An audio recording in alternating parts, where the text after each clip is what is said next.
Welcome to Bamfordrose and another question of the week. This week's question is about brake pad wear on carbon ceramic brakes fitted to DBS V12V or the 2013 onwards DB 9.2.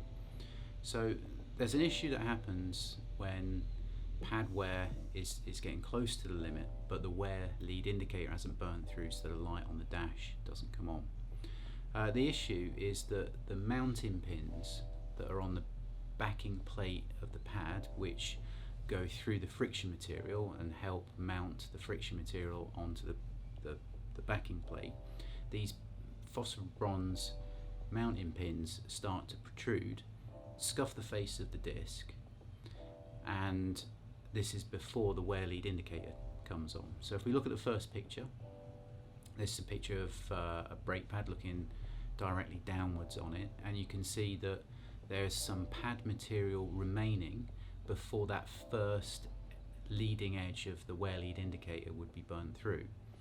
If we now look at the second picture, we can see that at that pad thickness, the phosphor bronze pins are just breaking through, and I've circled them. You can see the pad with the pins protruding. Now if we look on the last picture, that's the disc itself, and the pins have sort of started to wear a groove in them which go around the circumference of the disc. So if you keep a periodic look at your discs, check that you've got no grooving around the circumference. If your pad is getting to the thickness of what you can see in the picture, then you can check that you're not just going beyond the point which the pins protrude before the wear lead indicator comes on, and you can potentially do some quite bad, if not irreversible, damage to the disc.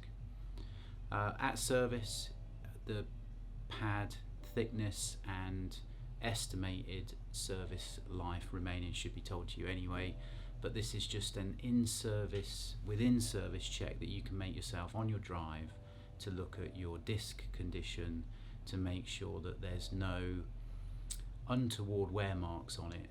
And in this particular instance, the untoward wear mark would be the pin breaking through before the wear lead indicator illuminates, and you can then get your pads changed before you do some irreversible damage to the disc.